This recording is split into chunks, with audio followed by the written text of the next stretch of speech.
আসসালামু আলাইকুম রহমতুল্লাহ।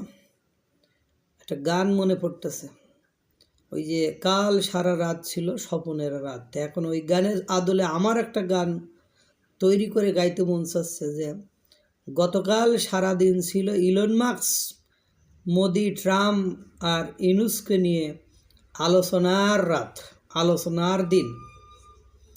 কেন এ কথা বললাম? মানে বাংলাদেশ এমন একটা দেশ যেই স্থানে আমাদের নিজস্ব কোনো স্বকীয়তা নেই। আমরা যখন মোদি সাহেব আমেরিকায় গেলেন, তখন আমরা ভাবছি যে হয়তোবা ডোনাল্ড ট্রাম্প ডিরেক্ট মোদিকে বলবেন যে তুমি বাংলাদেশ লন্ডভন্ড করে ভালো, বাংলাদেশ দখল করে নাও, এই ধরনের হয়তোবা চিন্তাভাবনা করছিলেন। যাক, ওটা পরে বলবো, অনেকে ভাবছেন। এবার এরা আবার কি করছে, বাংলাদেশের আবার কি করছে, ইলন মাস্কের সাথে নাকি বাংলাদেশের প্রধান উপদেষ্টা ডক্টর মোহাম্মদ ইউনূসের ফোনালাপ হয়েছে। ফোনালাপে বাংলাদেশে স্টার্লিং এর ব্যবসা চালু করবে বা ব্যবসা করার কথা বলেছে। ইলন মাস্ক হলো ডোনাল্ড ট্রাম্পের ঘনিষ্ঠ বন্ধু, ধনকুবের, তিনি বিশ্বের একজন অন্যতম ধনী ব্যক্তি। তো এর আগে এইটাকে হাইলাইট করছে যে এই ইলন মাস্ক এর মানে হাত ডক্টর ইউনূসের কাঁধে, তাহলে কি আর কোনো কিছু করতে বাধে?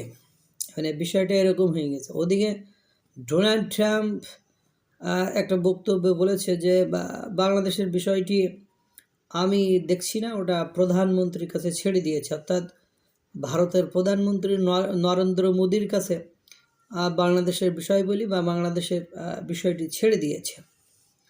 এই হলো কথা। দিন শেষে কথা কি দাঁড়ায়? কথা দাঁড়ায় এটা যে আমাদের তাহলে এখন বুঝতে হবে যে আমেরিকা যদি চায় তাহলে মনে হয় বাংলাদেশের কোনো সরকার নতুন করে এসে বসে পড়বে। আমেরিকা না চাইলে বাংলাদেশে কোনো সরকার থাকতে পারবে না। বিষয়টা এরকম। ডিপ স্টেটের এসএটিভির একটা ইনফরমেশন দেখলাম যে ডিপ স্টেট ওটা নাকি দীর্ঘদিন পরিকল্পনা করেই বাংলাদেশ সরকারকে পতন ঘটিয়েছে। আপনার এসএটিভি চ্যানেলটিকে সার্চ করে দেখিয়েন, ওখানে এই কথা বলছে, নথিপত্র ফাঁস করছে, তারাই সিস্টেম করে নাকি এটা করছে। 2 নম্বর কথা যে ইলন মাস্ক এর সাথে ডক্টর ইউনূসের কথা হলো, যোগাযোগ হলো, সে ব্যবসা করতে চাইছে।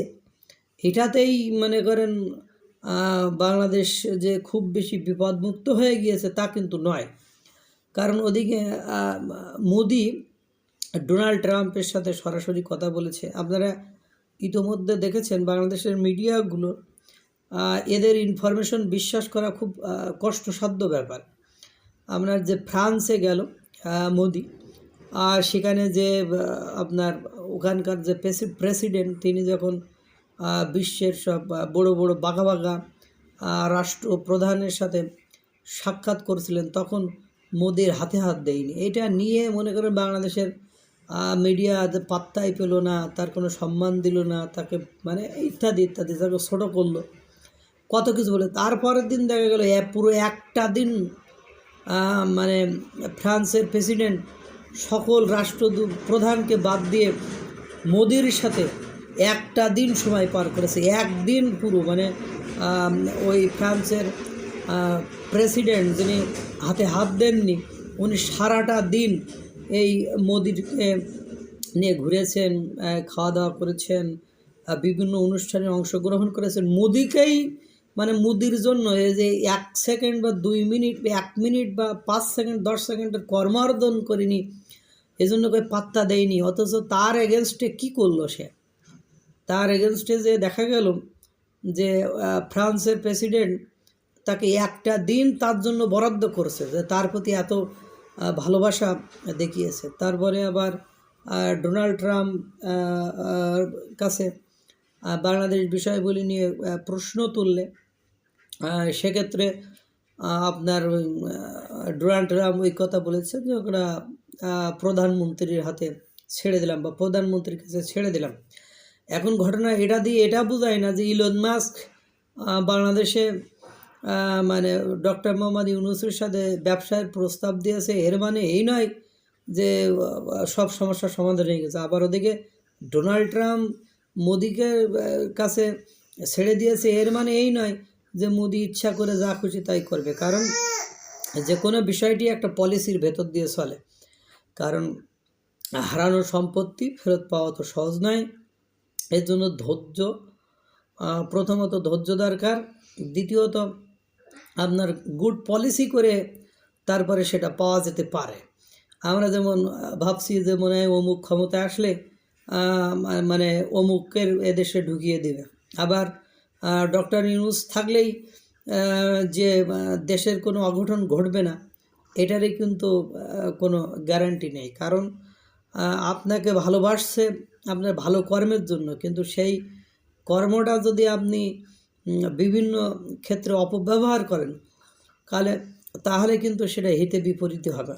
আপনারা ইতিমধ্যে দেখেছেন ডক্টর মোহাম্মদ ইউনূসের পুরো বিশ্বে যে একটা ইমেজ ছিল, সেই ইমেজটা ধীরে ধীরে কী হচ্ছে, কমে যাচ্ছে। এবং প্রথম দিকেও যদি ডক্টর মোহাম্মদ ইউনূসের প্রতি সবার একটা আস্থা ছিল এবং সেই মোতাবেকই বিশ্বের বিভিন্ন দেশ কথা বলছিল বা ডক্টর মোহাম্মদ ইউনূসকে সাপোর্ট করেছিল, কিন্তু দিন শেষে দেখা গিয়েছে 6 মাসে আহামরি বিশ্বের কোনো দেশ ডক্টর মোহাম্মদ ইউনূসের মুখের দিকে তাকায় বাংলাদেশের জন্য বড় কিছু করেছে আপনারা এই ধরনের নজির একটাও দেখাইতে পারবেন না। বরং অনেক দাতা সংস্থা তারা তাদের দানের হাতটা মানে সংকুচিত করে ফেলেছে। অনেক ঋণদান সংস্থা বাংলাদেশকে ঋণ দিতে চাচ্ছে না। এরপরে আপনার ডক্টর মানে ডোনাল্ড ট্রাম্প এদেশের যে একটা মানে সাহায্য ছিল সেই সাহায্যটা বন্ধ করে দিয়েছে, যার কারণে বাংলাদেশের হাজার হাজার কর্মী তাদের কর্মসংস্থান হারিয়ে যাচ্ছে। কি একটা যে ওই যক্ষা রোগ, তারপরে কি আরও কি প্রক্রিয়া চলতো, একটা প্রজেক্ট চলতো, সেই প্রজেক্টগুলো বন্ধ হয়ে গিয়েছে। বাংলাদেশের হাজার হাজার কর্মী বেকার হয়ে যাওয়ার একটা সম্ভাবনা ইতিমধ্যে ডোনাল্ড ট্রাম্পের সাহায্যের হাত গুটিয়ে নেওয়ার কারণে হয়েছে। সুতরাং পরিস্থিতি জটিল থেকে জটিলতর হচ্ছে। এখানে ইলন মাস্কের সাথে কথা বলে আনন্দিত হওয়ারও তেমন কিছু নেই। আবার এদিকে ডোনাল্ড ট্রাম্প মোদিকে দায়িত্ব দিয়ে বা মোদির সাথে ওইভাবে কথা বলায় তাতেও খুব বেশি ব্যতীত হওয়ার কিছু নেই। আমাদের মাথায় রাখতে হবে, আপনি ভালো কাজ যত সময় করবেন আপনি মানুষের সাপোর্ট পাবেন, আপনি খারাপ কাজ করে সাপোর্ট পাবেন না। আপনি বৈধ পথে লিগাল ওয়েতে আপনি যেভাবে যতক্ষণ চলবেন আপনি সুবিধা পাবেন। কিন্তু আমার জানা মতে যেহেতু ডোনাল্ড ট্রাম্প মোদির সাথে বৈঠক করেছে, অবশ্যই এটাকে গুরুত্বের সাথে দেখতে হবে। তাকে অবশ্যই কোনো না কোনো দিক থেকে একটু ভালোবাসা দেখাচ্ছে, বা ভালোবাসার না বাসলে এত দ্রুত মোদিকে ডেকে বৈঠক করতো না। একটা কথা। আর একটা কথা, ভারত উত্তেজিত হওয়ার বা বাংলাদেশের উপর আগ্রাসন চালানোর চেষ্টা করবে, এটাই স্বাভাবিক। কারণ প্রতিবেশী রাষ্ট্র, কারণ আমাদের দেশের বর্তমান যে পরিবেশ পরিস্থিতি, ক্ষমতায় এসে আসার পর থেকে তারা পাকিস্তানের সাথে যেভাবে রিলেশন গ্রো আপ করছে, সেক্ষেত্রে ভারতের সাথে তাদের সম্পর্কটা নষ্ট হয়ে গেছে বা খারাপ হয়ে গেছে, সেটা বিশ্বাস করুক আর না করুক। এরপরে দেখেন আপনি, যদি ওদিকে পাকিস্তানের সাথে আমাদের বাংলাদেশের খুব ভালো সম্পর্ক হয়, সেক্ষেত্রে ভারতের জন্য বাংলাদেশ এবং পাকিস্তান একটা থ্রেট হয়ে দাঁড়ায়। কারণ দুই অঞ্চল থেকে যদি ঝামেলা করে তাহলে সেক্ষেত্রে তাদের জন্য সাস্টেইন করা বা একটু মানে দুশ্চিন্তার বিষয় হয়ে দাঁড়ায়। এই জন্য বাংলাদেশকে তারা কন্ট্রোলে রাখতে চাবে, নিয়ন্ত্রণে রাখতে চাবে, এটাই স্বাভাবিক। এটা যদি না করে তাহলে তাদের জন্য তো ঝুঁকিপূর্ণ হয়ে যায়। এই জন্য সব কিছু মিলায়ে পরিবেশ পরিস্থিতি কোন দিকে যাবে এটা বোঝাও কঠিন। আল্লাহ তাআলা সকলকে ভালো রাখুক, সুস্থ রাখুক। আসসালামু আলাইকুম ওয়া রাহমাতুল্লাহ।